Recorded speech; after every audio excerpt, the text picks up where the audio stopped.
funny one. Let's start with equipotential surface. लिखिए please. A surface is said to be equipotential. A surface is said to be equipotential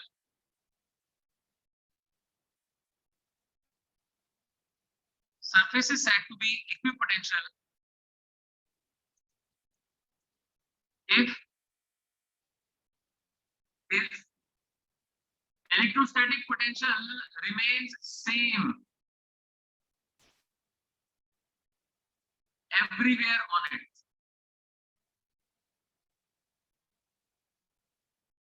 ठीक है sir repeat करना। Sir repeat कर दो एक बार। A surface is said to be equipotential. Surface is said to be equipotential if potential remains same everywhere on it. मेरी आवाज कम तो नहीं आ रही आपको? सर कम आ रही है थोड़ी सी। सर कम आ रही है। यस रोज के कुछ ना कुछ पंगे हैं। कोई बात नहीं, समझ में तो आ रहा है ना, जो जो बोल रहा हूँ सुन तो रहे ना, सुनते जाओ लिखते जाओ। सर फटी फटी सी आवाज आ रही है। क्या करें बच्चे, कोई इलाज नहीं है। आप कुछ ठीक हुई है क्या? अब भी वैसी है सर। नहीं। So आपको बताया, a surface is said to be equipotential if potential everywhere on it remains same. अगर हर जगह potential same रहता है तो that surface is equipotential.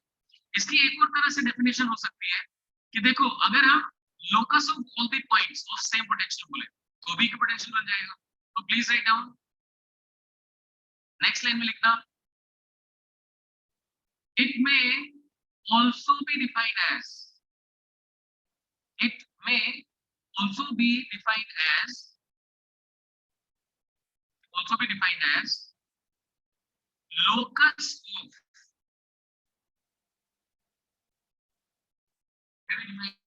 locus of all the points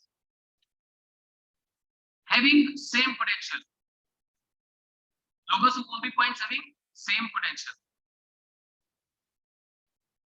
ठीक है, अब स्टार मार्क करके लिख दीजिए, स्टार मार्क करके लिखिए, surface of a conductor, surface of a conductor is equipotential. आप जानते हैं कंडक्टर के सरफेस पे हर जगह पोटेंशियल सेम होता है, तो सरफेस होता है conductor is equipotential in static charge conditions. In static charge conditions, अगर करंट फ्लो नहीं कर रहा है तो उसके सरफेस पे हर जगह पोटेंशियल सेम रहता है। So potential remains same everywhere on the surface of a conductor in static charge conditions. ठीक है, डन है? चलिए फाइन, अब आगे देखिए, हमें different properties of equipotential surface पढ़नी है। लिखिए जरा,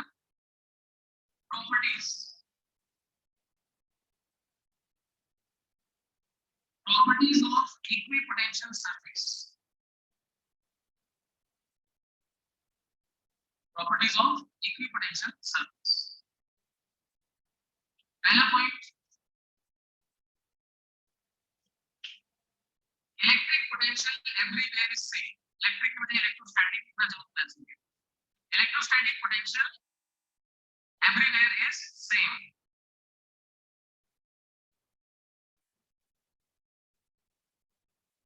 electrostatic potential everywhere is same. Second point, एक बार देखना ध्यान से फिर लिखिए। आप जानते हो work done is equal to Q into V minus V. तो अगर एक कंडक्टर की सरफेस से आप एक चार्ज को मूव करवाने की कोशिश करो तो वर्क डन होना चाहिए charge into V minus V. अब वी और वी तो बराबर रहेंगे तो पोटेंशियल डिफरेंस कितना रहेगा, 0। So work done will come out to be 0। तो लिखें सेकंड पॉइंट,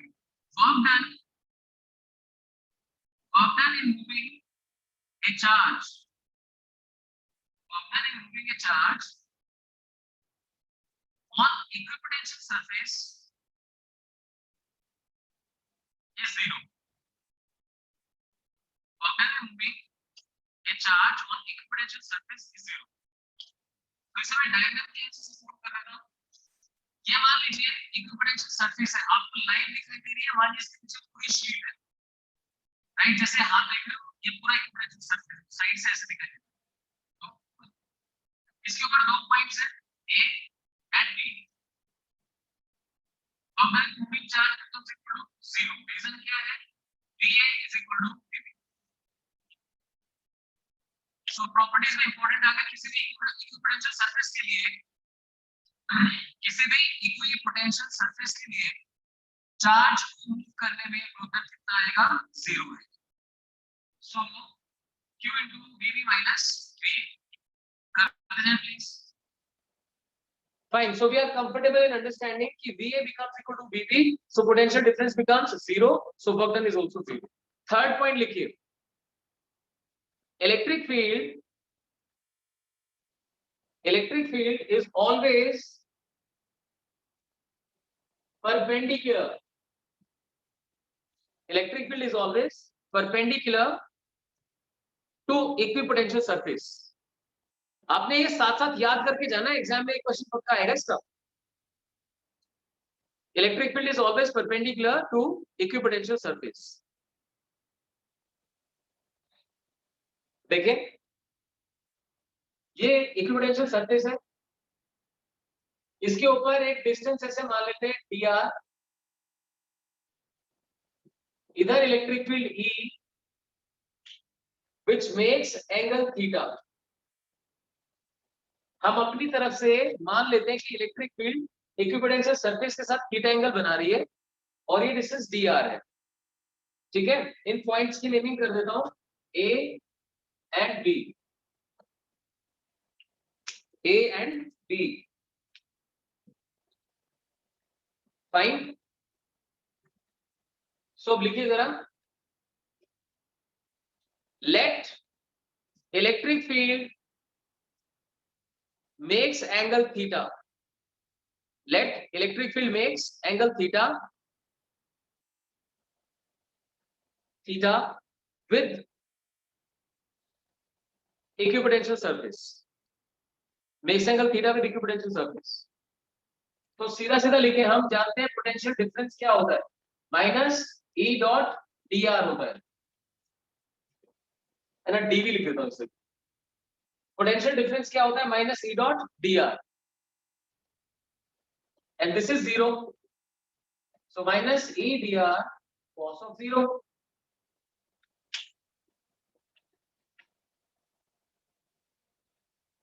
ठीक है ना. Between points A and B मैंने पोटेंशियल डिफरेंस को dv मान लिया. It is minus E dot dr, पर dv तो 0 होगा क्योंकि इक्विपोटेंशियल सरफेस है. So 0 is equal to minus E dr cos 0. Cos theta, sorry, theta. तो cos थीटा कितना हो गया? 0 हो गया. तो थीटा कितना आ गया? 90 degree.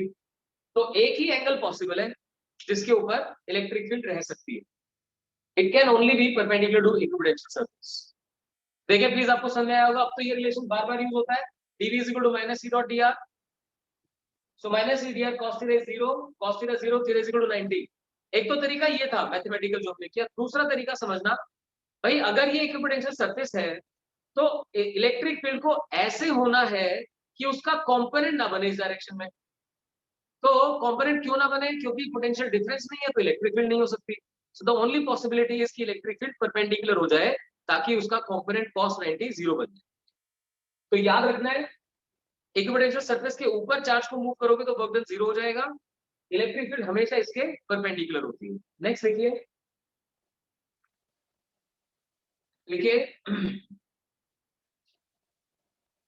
Stronger the electric field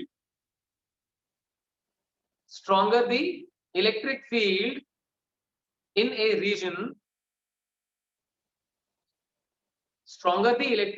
region, lesser is the spacing between equipotential surfaces. Lesser is the spacing between equipotential surfaces. मतलब जितनी स्ट्रॉन्ग इलेक्ट्रिक फील्ड होगी इक्विपोटेंशियल सरफेस उतना ही पास पास होगी. ठीक है, तो लिख दीजिए as E is equal to minus of, इसको delta V by delta R कर रहा हूं. रीजन की बात करें ना, रीजन, तो रीजन के अंदर ऐसे लिखा जा सकता है E is equal to minus delta V by delta R. तो आप देख सकते हैं E जितना ज्यादा डेल्टा आर उतना कम होना चाहिए. ठीक है, वो हम लिख ही चुके हैं. तो इस बात को समझते हुए अगर मैं ऐसे बनाऊंगा पूरी तरह से, ऐसे ये अलग अलग पोटेंशियल्स हैं V1, V2, V3 आप देख पा रहे हैं. और ये लाइन नहीं है, ये सरफेस है पूरे के पूरे. तो इसके और इसके बीच में मान लो पोटेंशियल डिफरेंस सेम है, डेल्टा भी सेम है, जितना इधर है उतना इधर है, दोनों के बीच में पोटेंशियल डिफरेंस सेम है. ये जो पॉइंट है, इस पॉइंट पे ये जो पोटेंशियल सरफेसेस है ये पास पास है, डेल्टा आर कम है, तो मतलब यहाँ पे इलेक्ट्रिक फील्ड ज्यादा है. और इधर आएंगे तो इक्विपोटेंशियल सरफेसेस के बीच की सेपरेशन बढ़ गई है, तो यहाँ पे इलेक्ट्रिक फील्ड वीक है. तो मैं दो पॉइंट्स बना लेता हूँ, point A and point B. ध्यान रहे ये इलेक्ट्रिक फील्ड लाइंस नहीं है, ये लाइंस है ही नहीं, ये शीट्स हैं, इक्विपोटेंशियल सरफेसेस हैं. तो बना दीजिए ऐसे, ये पॉइंट ए, ये पॉइंट बी, और मेंशन कर दीजिए electric field at A is greater than electric field at B. Equipotential हो गए ना, तो उनके बीच का पोटेंशियल डिफरेंस हमने सेम मान लिया. तो A के ऊपर इलेक्ट्रिक फील्ड स्ट्रॉन्गर है B के कंपैरिजन. ठीक है बच्चों, ये कुछ प्रॉपर्टीज थी. क्या क्या बताई हमने? इक्विपोटेंशियल सरफेस के ऊपर हर जगह पोटेंशियल सेम होता है, इसीलिए इलेक्ट्रिक फील्ड उसके परपेंडिकुलर होती है, इसीलिए उसके ऊपर किसी भी चार्ज को मूव करने का वर्क डन 0 होता है. और इक्विपोटेंशियल सरफेस को जितना पास ड्रॉ करोगे उतनी इलेक्ट्रिक फील्ड स्ट्रॉन्ग होती है. चलिए, तो इन सभी चीजों को यूज करते हुए एक सिंपल सा क्वेश्चन करते हैं. लिखिए जरा, draw electric field lines, draw electric field lines corresponding to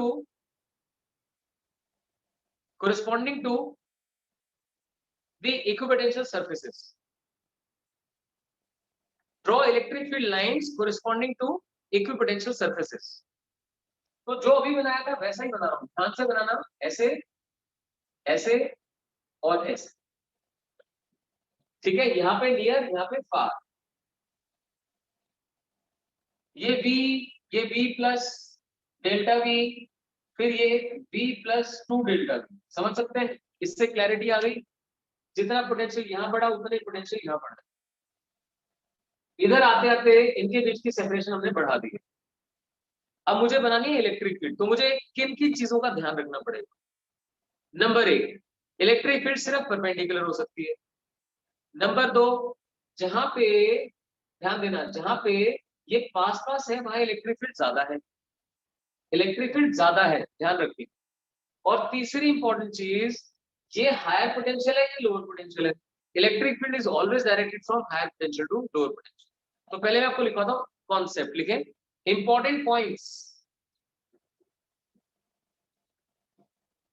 important points क्या है? Number 1,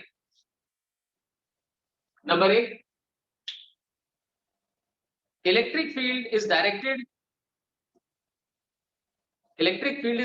from higher potential to lower potential.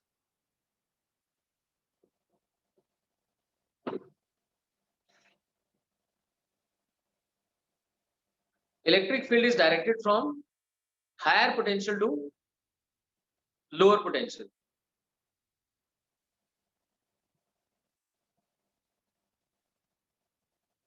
ठीक है, सेकंड लिखिए, electric field is perpendicular. Second point, Electric field is perpendicular to equipotential surface.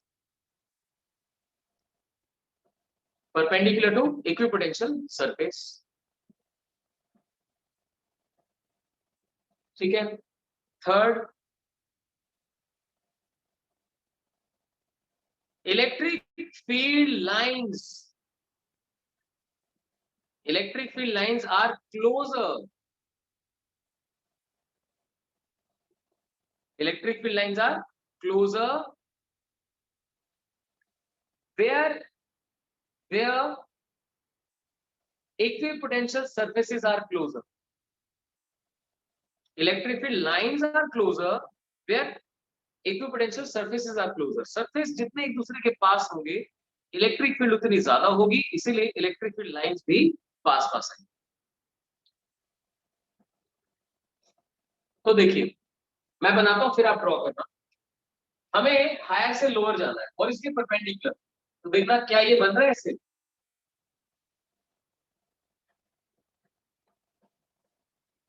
देखो, कोशिश करो ऐसे ही lines बनाने की. These lines are drawn from higher potential to lower potential. और कुछ इस तरीके से ड्रॉ करना है कि इन लाइंस के परपेंडिकुलर दिखाई. These appear perpendicular to these lines.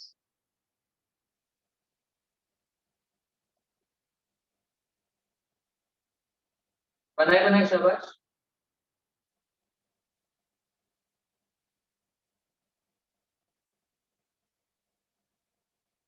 तीन चीजों का ध्यान रखना है. Higher potential to lower potential. Higher potential to higher to lower. और सेकेंड परपेंडिकुलर. तो परपेंडिकुलर वाला थोड़ा सा और ध्यान देना पड़ेगा. अब देख लेते हैं. मैंने क्या किया, यहाँ पे इलेक्ट्रिक लाइन थोड़ा सा क्लोज बनाई है और फिर इनके बीच की सेपरेशन को बढ़ा दिया. ये शो करता है कि यहाँ पे इलेक्ट्रिक फील्ड स्ट्रॉन्ग है, यहाँ पे इलेक्ट्रिक फील्ड वीक है. सो तीन चीजों की जरूरत पड़ी यहाँ पे इलेक्ट्रिक लाइन बनाने. आई होप सबको क्लियर होगा. ठीक है, नेक्स्ट लिखिए. Draw equipotential surfaces. Draw equipotential surfaces 4. बारी बारी से करते जाएंगे. 4. Number 1, point charge.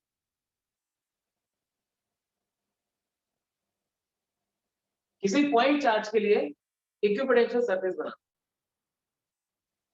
तो देखो बच्चों, अगर ये एक पॉजिटिव चार्ज है और मैं इसकी इलेक्ट्रिक फील्ड बनाना चाहूँ तो ऐसे बनेगी बाहर की तरफ.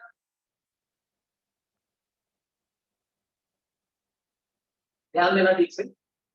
इलेक्ट्रिक फील्ड इस तरह से बाहर की तरफ. और इक्विपोटेंशियल सरफेसेस हमेशा इलेक्ट्रिक फील्ड लाइंस के परपेंडिकुलर होते हैं. तो इन लाइंस के परपेंडिकुलर अगर सरफेस बनाना है तो कैसा बनेगा? स्फेरिकल. आपको स्फेरिकल सरफेसेस बनाने होंगे सच दैट जितना दूर जाए उनके बीच की सेपरेशन को बढ़ा. बनाइए शाबाश. मैं रिपीट कर देता हूं, तब तक आप बनाते जाए साथ साथ. एक पॉइंट चार्ज के लिए इक्विपोटेंशियल सरफेसेस बनेंगे स्फीयर्स. ऑब्वियसली बात है, एक चार्ज से अगर आप r डिस्टेंस कंसीडर करोगे किसी भी डायरेक्शन में तो kq/r वो पोटेंशियल आ जाएगा. तो वो सेम तभी बनेगा जब आप उससे क्या बनाएंगे? स्फीयर. दिखने में सर्कल है लेकिन ओवरऑल क्या है? ये 3D में स्फीयर है. अब आप देख सकते हैं जितना मैं यहाँ से बाहर जा रहा हूँ मैंने इनके बीच की सेपरेशन को बढ़ा दिया. सेपरेशन इंक्रीज क्यों कर दी? अब एकदम से डायरेक्टली क्लियर होना चाहिए. जहां पर इक्विपोटेंशियल सरफेस के बीच की सेपरेशन बढ़ा दी गई है वहां पर इलेक्ट्रिक फील्ड पक्का कम है.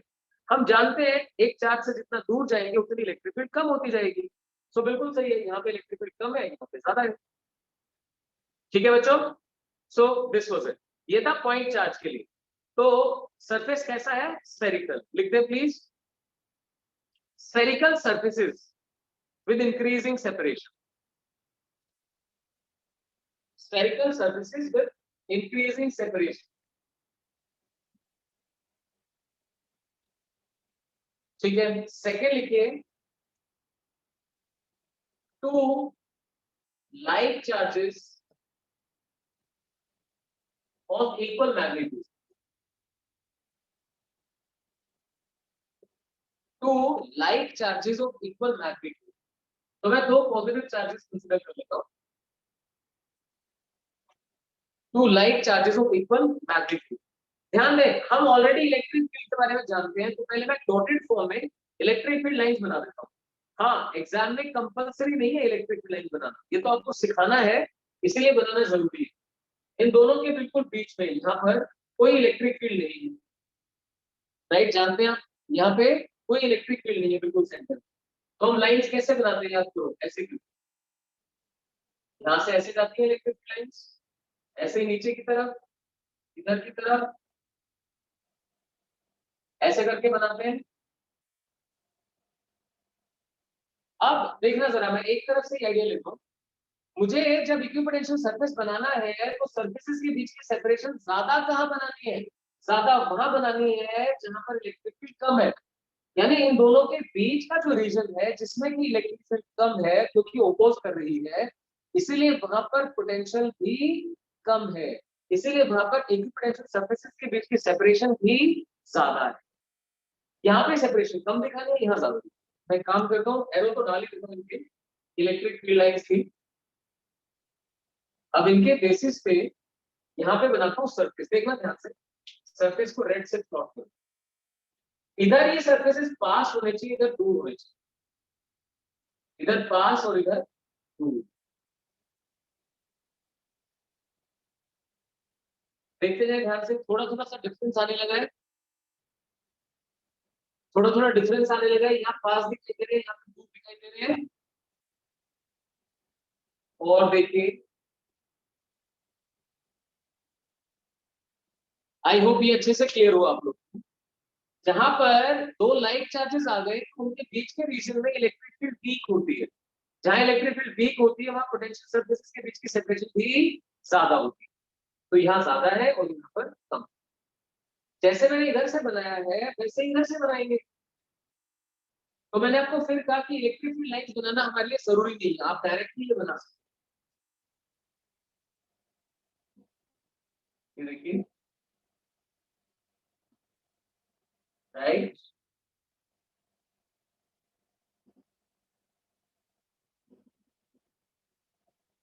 ऐसे करके अपना अल्टीमेटली आप दो सरफेस यहाँ पे ज्वाइन कर सकते।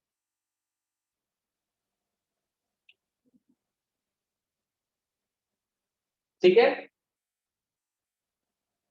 अब जब इन्हें ड्रॉ करेंगे तो ये जो दो सरफेस मैंने बनाए हैं, हम चाहे तो इन्हें इकट्ठा ज्वाइन करके दिखा सकते हैं, कोई भी दिक्कत। देखिए, थोड़ा और बाहर से बना देता हूँ।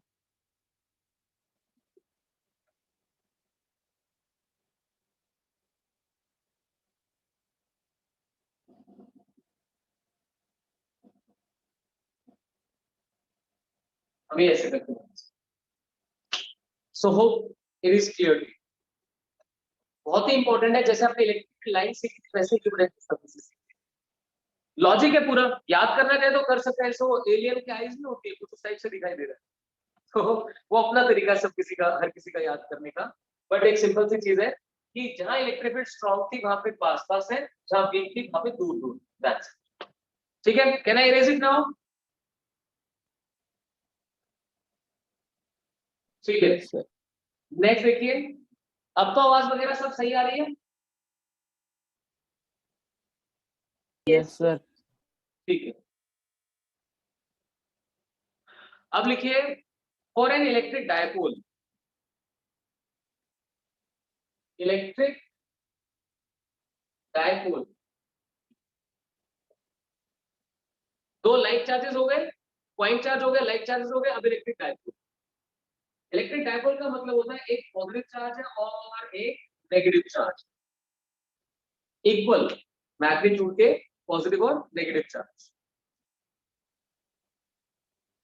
तो देखिए, आप जानते हैं जब इक्वल और अपोजिट चार्जेस होते हैं तो उनके बीच में फील्ड की डायरेक्शन सेम होती है और बाहर ओपोज करती है। तो इस बार मैं इलेक्ट्रिक फील्ड लाइंस नहीं बनाना चाहता, डायरेक्टली बनाएंगे। अंदर फील्ड कम है या ज्यादा है? इस बार ज्यादा है। अंदर फील्ड ज्यादा है तो देखिए, इसलिए ये जो पोटेंशियल सरफेसेस होंगे वो क्लोज आएंगे। बाहर फील्ड कम है तो दूर दूर है, तो अंदर क्लोज आएंगे और बाहर दूर आएंगे।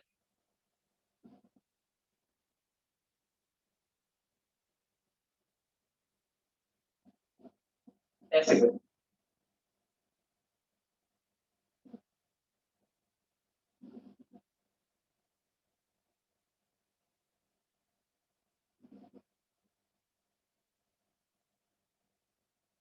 ठीक है, तो ये बन गए। इसके साथ साथ एक और बनेगा मेन, वो ऐसे कर, इधर जाएगा और हल्का सा इधर डिप दिखाएगा, फिर वापस ऊपर, और फिर इधर से वापस ऊपर, इधर से हल्का सा डिप और इधर से ऊपर वापस।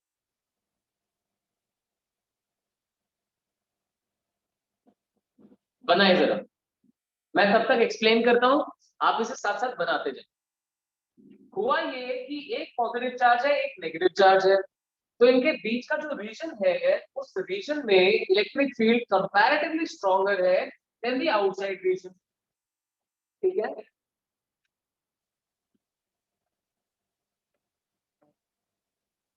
Then the outside region.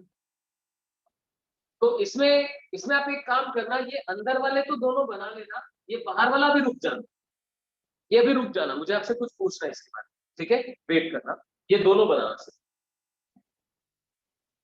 Fine. अब सुनिए, हर कोई समझता है कि अंदर इलेक्ट्रिक फील्ड कंपैरेटिवली ज्यादा थी, तो इसीलिए ये पास पास बनाए हैं हमने, और बाहर इलेक्ट्रिक फील्ड कंपैरेटिवली कम थी, तो इसीलिए दूर दूर बनाए।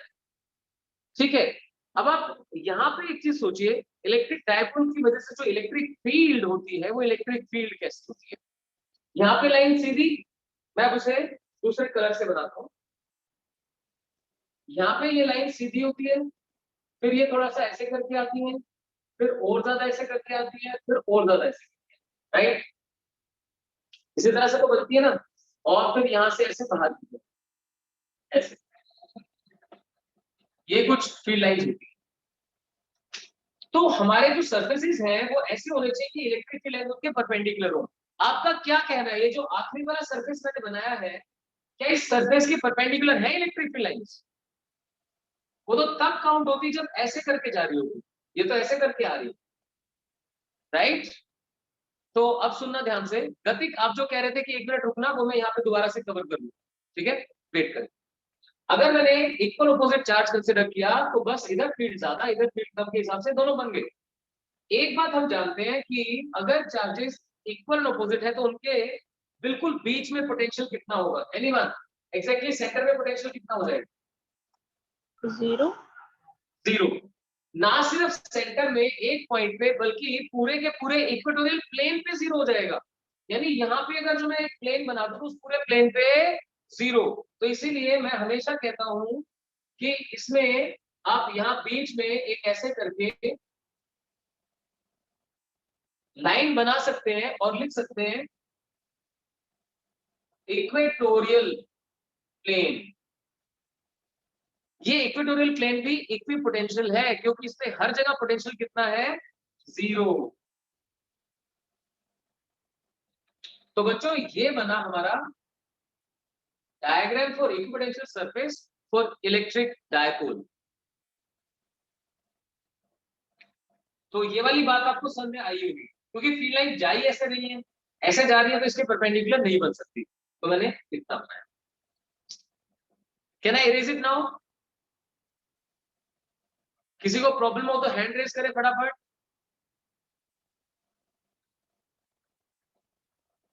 ठीक है, let us move back to the previous one. इससे पहले जो बनाया, इससे पहले क्या था, 2 लाइक चार्जेस थे। अब ध्यान देना, लाइक चार्जेस के केस में जो हम इलेक्ट्रिक फील्ड बनाते हैं, वो ऐसे करके बनाते हैं। अब जब यहाँ पे इक्विपोटेंशियल सरफेस देखेंगे, तो वो इक्विपोटेंशियल सरफेस ऐसा बनेगा जो मैंने इसमें बनाया। ये देखिए, आपको पूरी क्लैरिटी आएगी इसकी।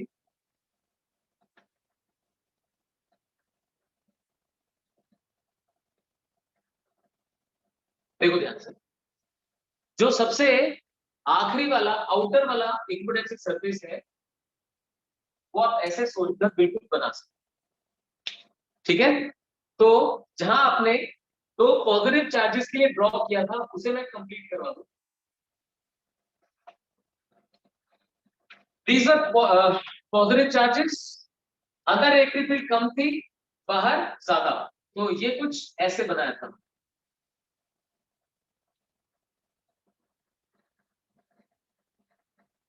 ऐसे इधर से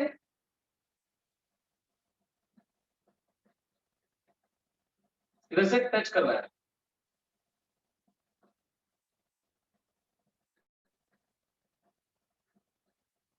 ठीक है, ये बनाया था। इसके साथ साथ ये भी बना दीजिए बाहर से,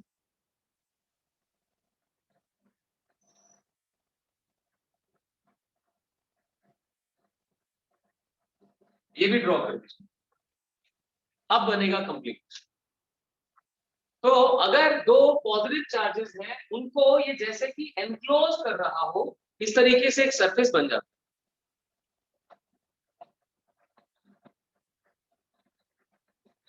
इस तरीके से सरफेस बन जाता है। कारण समझाया आपको कि जब इलेक्ट्रिक फील्ड लाइंस होती है वो यहाँ पे ना ऐसे करके जाती है, ऐसे करके, तो इस सरफेस के परपेंडिकुलर होता है।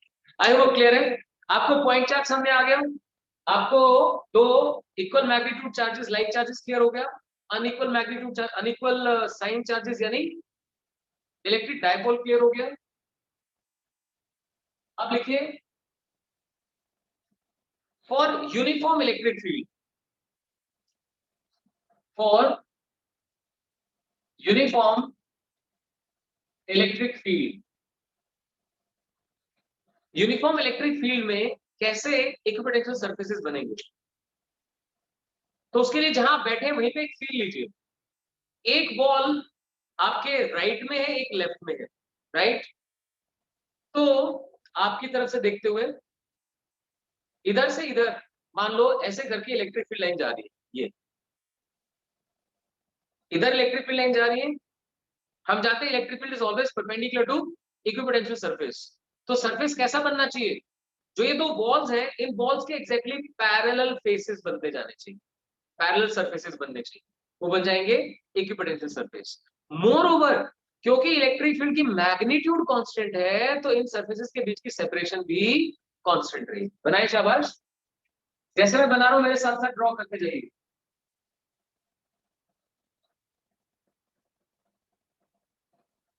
ये जब आप बना रहे हैं सरफेस तो ध्यान रखना इस लाइन को आप अगर सीधा बनाएंगे तो सरफेस बनाने में मजा नहीं आएगा, जितना उसको उतना टेढ़ा बनाओ। ये दो लाइनें और ऐसे करके ज्वाइन कर दो, ऐसे ही नेक्स्ट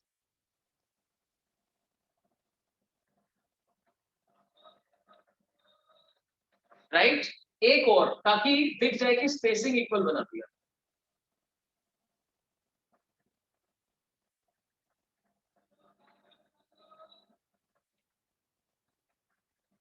ये बना दीजिए,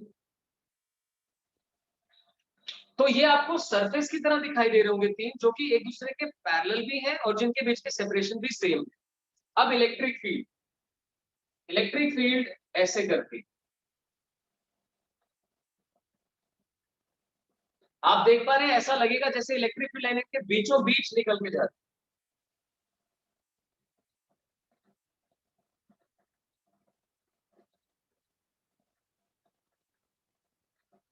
राइट, ऐसे ही एक और बना दीजिए बस।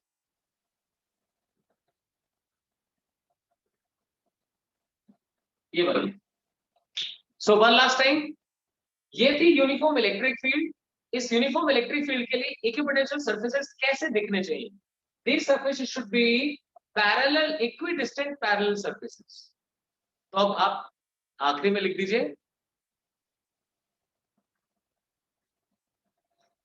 इक्विडिस्टेंट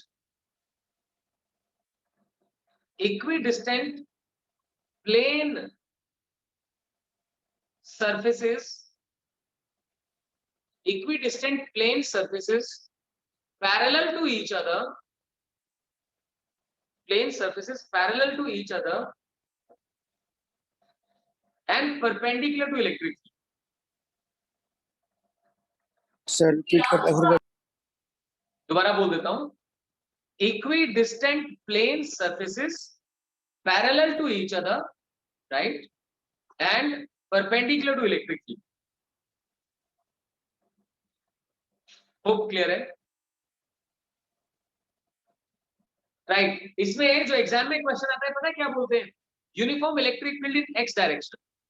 तो अगर ऐसा आ जाए कि uniform electric field x direction में है तो सरफेस कहां बनेंगे, वाई जेड प्लेन में। अगर इलेक्ट्रिक फील्ड वाई डायरेक्शन में है तो एक्स जेड प्लेन में, इलेक्ट्रिक फील्ड जेड डायरेक्शन में है तो एक्स वाई प्लेन में। तो plane surfaces, equidistant plane surfaces parallel to each other in dash plane, वो प्लेन अकॉर्डिंगली लिख देते हैं। क्लियर हुआ? अब नेक्स्ट लिखिए, लास्ट, इलेक्ट्रिक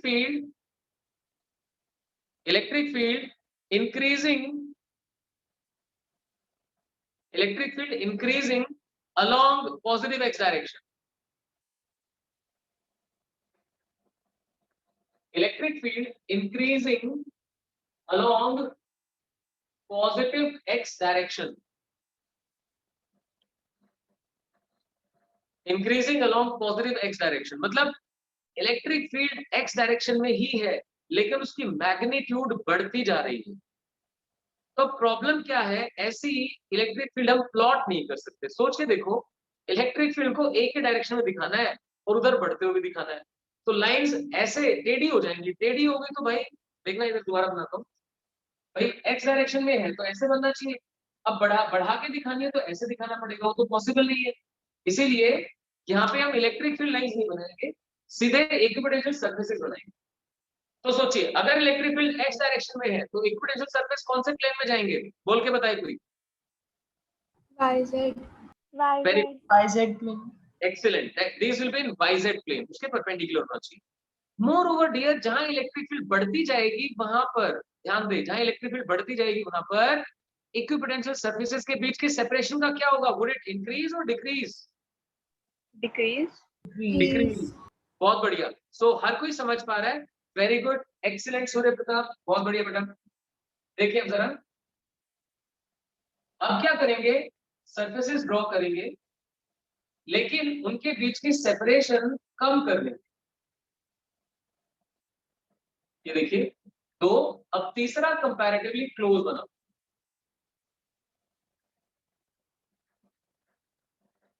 तो इसे देखने से समझ आ जाएगा कि आगे जाते हुए इक्विपोटेंशियल सरफेसेस पास पास आ गए हैं, YZ प्लेन में है, YZ plane,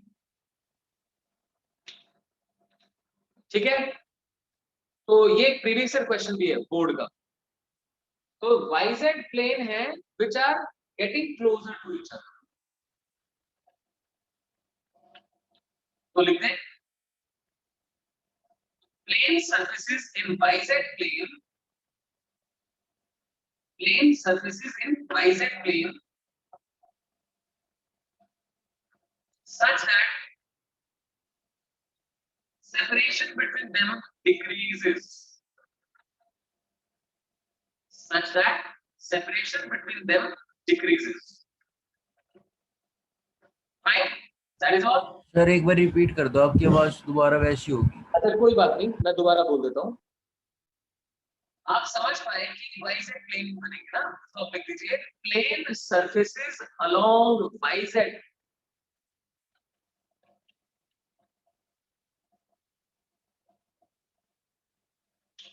plane surfaces in YZ plane such that separation decreases, separation decreases, ठीक है। अब तो क्लियर है। तो ये था इक्विपोटेंशियल सरफेसेस से रिलेटेड पार्ट। तो what are equipotential surfaces, what are their properties, अलग-अलग कॉन्फ़िगरेशन के लिए उनको प्लॉट करना, राइट, उनकी प्रॉपर्टीज के बेस पे कई बार क्वेश्चंस आ जाते हैं। आपको पता होना चाहिए कि इलेक्ट्रिक फील्ड हमेशा परपेंडिकुलर ही होती है, ठीक है। अभी मेरे पास टाइम है थोड़ा सा, तो मैं क्या करता हूँ, अच्छा याद रखना कल की क्लास में हम लोग कैपेसिटर का पार्ट शुरू कर देंगे, कैपेसिटेंस शुरू कर देंगे, ठीक है। तो अब जो बच्चे इस बैच वाले हैं उनके पॉइंट ऑफ से मैं इलेक्ट्रोस्टैटिक पोटेंशियल एनर्जी का एक पार्ट करवा रहा हूं, लिखिए जरा। To find electrostatic potential energy of a system of three charges. Electrostatic potential energy of a system of three charges. Sir ये सीबीएसई वालों को भी लिखना है? आप कर चुके हैं, आप चाहे तो जा सकते हैं, सीबीएसई वाले जा सकते हैं, जो इस बैच वाले बच्चे हैं वो करते रहे। एक चीज और करवा रहा हूं, ओके कोई रिवाइज करना चाहे उसकी मर्जी है। So to find electrostatic potential energy of a system of three charges, तो ऐसे बना ले। मान लो तीन चार्जेस है मेरे पास,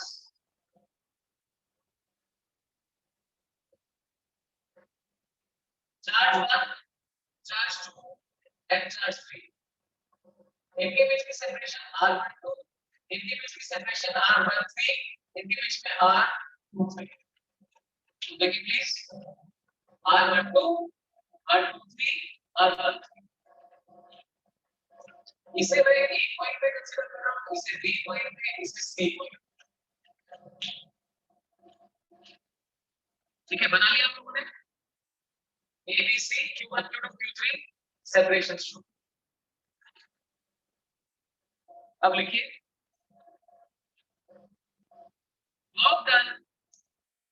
work done in bringing first charge Q1, मतलब कोई छोटी सी बात समझनी है। at AB R value is AB R12, देख 1 और 2 के बीच में R12, 1 और 3 के बीच में R13, 2 और 3 के बीच में R23। ठीक है बच्च, अब समझो मैं करना क्या है। हम जानते हैं, जैसे मैंने क्लासरूम का एग्जांपल लेके कल आपको फिर से बताया था कि क्लास में जितने भी बच्चे बैठे हुए, suppose all of these are charges, तो सबकी टोटल मिला के पोटेंशियल एनर्जी कैसे निकलेगी? सबको इंफिनिटी से यहां तक लाने का वर्क निकालना पड़ेगा। ठीक है, तो अभी क्या है, शुरू में मान लो यहाँ पे कोई भी चार्ज नहीं है, तो पहले Q1 आएगा, फिर Q2 आएगा और फिर Q3 आएगा, ऐसे करेंगे। तो पहले सोचिए Q1 जब आया तो क्या कोई इलेक्ट्रिक फील्ड थी, बताए हाँ या ना? कोई और चार्ज नहीं था। जब Q1 को लेके आए हैं तो कोई भी और चार्ज प्रेजेंट नहीं था, इसलिए कोई इलेक्ट्रिक फील्ड नहीं थी। देखिए जरा, हमने लिखा work done in bringing first charge Q1, W1 is equal to 0 as no electric field was present, as no electric field was present, कोई इलेक्ट्रिक फील्ड थी ही नहीं, इसलिए उसको लाने का वर्क हो गया 0। ठीक है, तो लिखिए work done in bringing Q2, work done in bringing Q2 को लाने का work W2 is equal to Q2 into VB। लिखिए शाबाश, work done in bringing Q2, तो that becomes Q2 into VB। आप समझिए ध्यान से, VB का मतलब क्या है? VB का मतलब है इस B पॉइंट पे यूनिट पॉजिटिव चार्ज को लाने का वर्क। जानते हैं पोटेंशियल क्या होता है? Work done per unit positive charge in bringing it from infinity. So unit charge को लाने का वर्क था VB, जो कि Q1 की वजह से डिफाइन होगा, और Q2 को लाने का वर्क कितना हो जाएगा? Q2 multiplied by VB। किसी को क्लियर नहीं तो हैंड रेज करिए। ठीक है, अब ये बात समझिए। अरे कमाल है। अच्छा सुजन, ध्यान से सुन मेरे भाई, ध्यान से सुनो।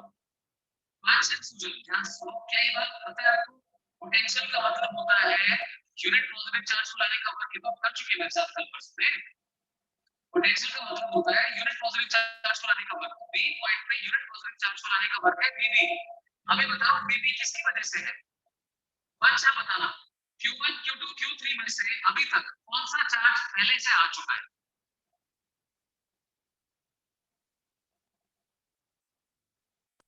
सर आपकी आवाज क्लियर नहीं आ रही।